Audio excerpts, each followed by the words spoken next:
Okay, welcome back to Internal Affairs and Capers, a police podcast. Here, Code 6 at Santa Ana College at the Calfeo Symposium.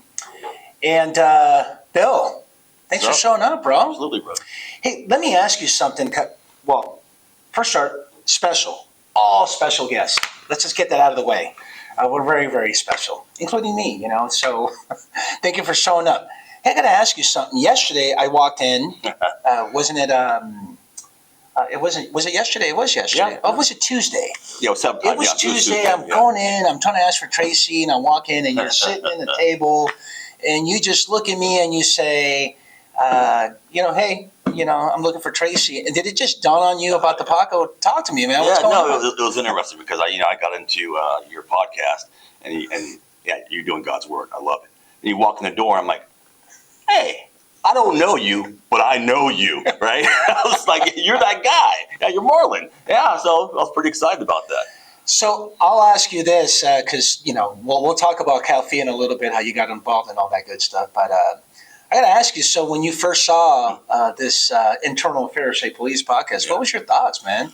Right off the bat. I don't even know how I found it. But, I said, hey, Internal Affairs, right? That's what I do. What's this guy doing on here? So I turn it on, I get the Bill Secchi interview. And I was like, wow, what's this guy doing? This is like good stuff. And then I saw the Diaz interview. And I went, there's nuggets here. There's so many nuggets here. And there's so much truth to what you guys are doing. And the stories your guys have, they're telling on these podcasts. And it's just informative. It's educational. It's real, and it's the truth of what we do. Yeah, and on that note, right, on that vein, if you will, you came on the job how long ago? 20 years. Yeah, so 20 years ago, Here you are in the academy, and then you went on probation. What was your impression of Internal Affairs? What did anybody tell you about Internal Affairs? Yeah, it's like the boogeyman. Yeah. Right? Yeah, they're vilified. You don't want to go in there. Yeah. And they're out to get you. And what do you think that is? Just out of curiosity. At times they can be weaponized, right? And you always have the, if they want to get you because they don't like you, they'll find a way to get you. But that's not the reality, as you know, right? That's not the reality of it. It's like we're objective fact finders. That's our job. And it's about discipline. And it's about also absolving somebody of misconduct. And that's why I try to tell my guys, we're just fact finders. We're just finding the facts, doing a thorough investigation, and the arbitrator of facts gets to see what's presented to them. What do you think we can do as we move forward in the future of making this type of assignment, if you will, right, or function better, or I suppose not so dark and not so negative? What do you think we can do? We have to educate our staff, right, what we do, and be competent, and not. We got to bring back the image of us being the boogeyman inspector. And the only way you can do that is to educate our staff on what we actually do. That we are unbiased investigators, trying to find the facts, and also providing the people the tools to do the right thing. Right. And understand what is accountability, what are our expectations. We'll give you all the tools to get there. Yeah. If we can save you, if you don't lie, you die, yes. Right? Yeah. If we can just educate our guys and gals to understand we're here for the right reasons, we're doing this to ensure that police reform is transparent, and we're being held accountable for what we do. Yeah, absolutely. Would it be fair to say that in your experience with Internal Affairs that the punishment is not the penalty, but the punishment is the way we treat each other? Nice. Yeah, that's real. That's real. We can do better. We can always do better. Yeah, no, absolutely. I think once we hear of one of our partners get an IA for whatever reason, we leave them in the island all alone. Yeah, when you're in the midst of an IA and it's potentially, career threatening. Yes, it's a scary place to be because you're kind of, you don't know where you are, and you have these investigations going on around you with witnesses and other subjects, and a lot of times we don't communicate with those guys. Yeah. We kind of leave them out in the open, and you could lose your mortgage, your wife, your husband, whatever it may be, based off of one situation. Yeah. So we got to be there for them to kind of help them through the process. Yeah, which brings up to my next point is that so on the shelf when it comes to mental wellness, we have suicidal ideations, cops committing suicide. We have officer-involved shootings where you have a partner who got killed on the line of duty. Would it be fair to say that on that shelf we should also put discipline? 100%. Yeah. 100%. Because it impacts our careers and our livelihood. Yeah, no, I appreciate that, man. Well, look, capers, we talked about that, Did you hear the word caper before you came on the job? Oh, yeah, growing up, 100%. Yeah, I watch all those TV shows. Yeah, that's where they actually said it, right? Right, yeah. Yeah, hope that one day, and I asked that because I came up with the idea that, hey, let me tell you about that one bitch and caper. Let me tell you about that caper. But the other thing also is what I try to be careful also is that sometimes you tell your cops, hey, don't go out there capering, and they use it in a different tone. Right, exactly. Let's switch gears to how you got involved with CalFIA. Talk to me all about that, yeah, man. Yeah, so around How did that go? 3 years ago, so I've been doing use of force, for 19 years, being an instructor, teaching at the academy, doing our in-house instruction, and kind of nerded out on it. Love case law, love legislation, and love, combat skills, all that good stuff. Fast forward to about 3 years ago, my buddy Josh Coleman kind of turned me on to this association. And I go, okay, I'll be a member. So I'm watching some of the meetings. I'm thinking, man, what are these guys doing? I got to be part of this. This is great. And he goes, you should be on the board. I go, yeah, I think I should. Because what we're doing is we're influencing so much in the state of California. We're providing resources, networking, education, and potentially influencing legislation and future legislation when it comes to things like, K-9, just don't fix you up. We write letters on those kind of things. Where the Gracies are kind of going right now. I'm not sure if I can be talking about that. But, we have some issues with some of the thought processes that are occurring by certain individuals that are creating problems in the future for us. Oh, no, 100%. That's part of transparency. There's challenges that comes with this profession. You started about 3 years ago. Here we are today. We're doing much better, right? We're progressing. 100%. And how do you see the future and how do you forecast the future of CalFIA?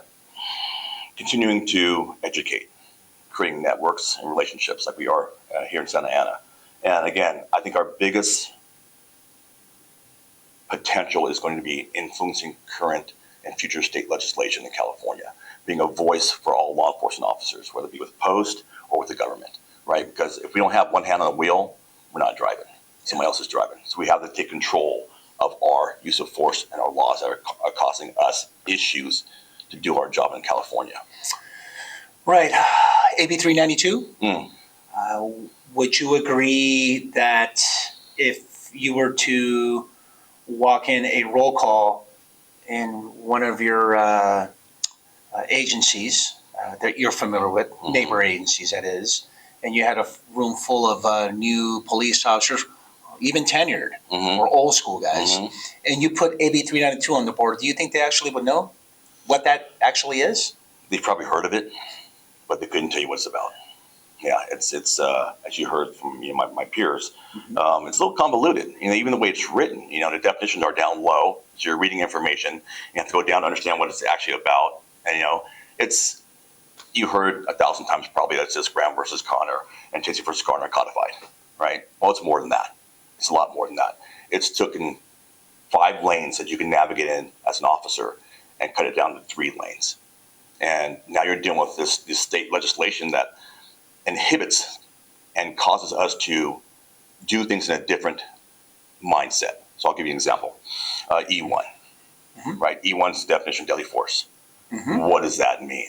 I don't know what that says. It says that deadly force is any force that has a substantial risk to cause death or great bodily injury. Yeah. So great bodily injury. So if I punch you in the nose and break your nose, is that GBI? Is that GBI? Yeah. So is that deadly force?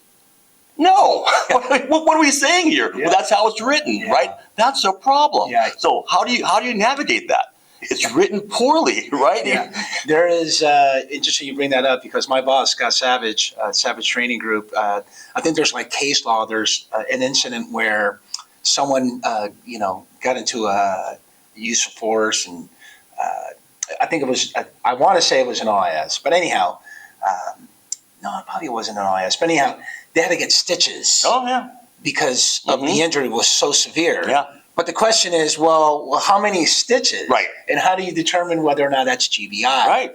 Yeah. Yeah. That's, I guess we're going to find out, right? We're about to, yeah, you know what? It's trial and error. Right. That's and what the we poor look guy at. or gal has got to deal with that, There'll be case law for us. Thank you. Yeah, absolutely. And so, as we move forward, do you think that we can do better in training? Or let me ask you this.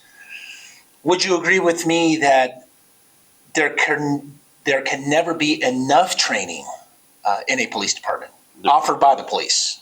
There can never be enough training. I should tell my students that, what is post? It's a minimum standard, right? You get out of the academy, you get your CPT training, all that stuff. That's minimum. How do you get to where the high level expectation of all law enforcement officers?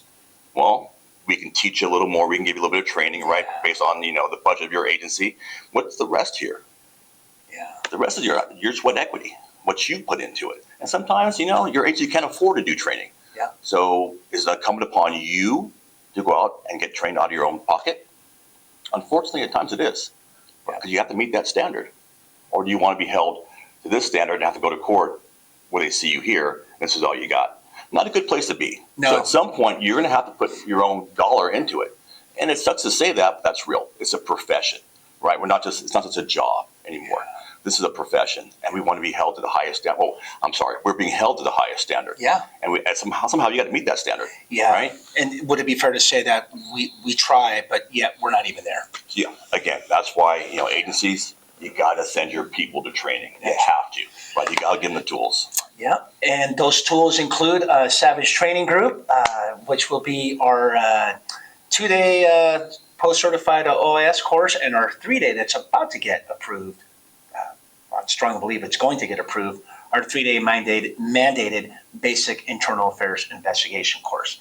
Bill, man, it was a pleasure meeting you.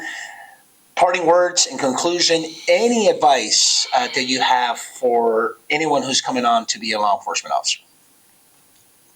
Yeah, it's a very honorable job.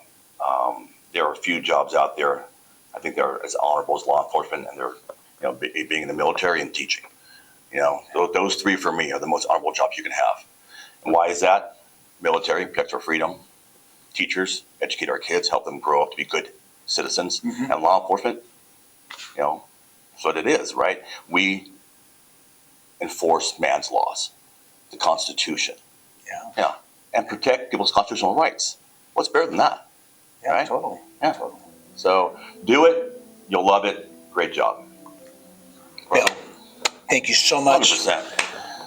And like always on that note, please be safe out there and don't forget to go code 6. Thank you.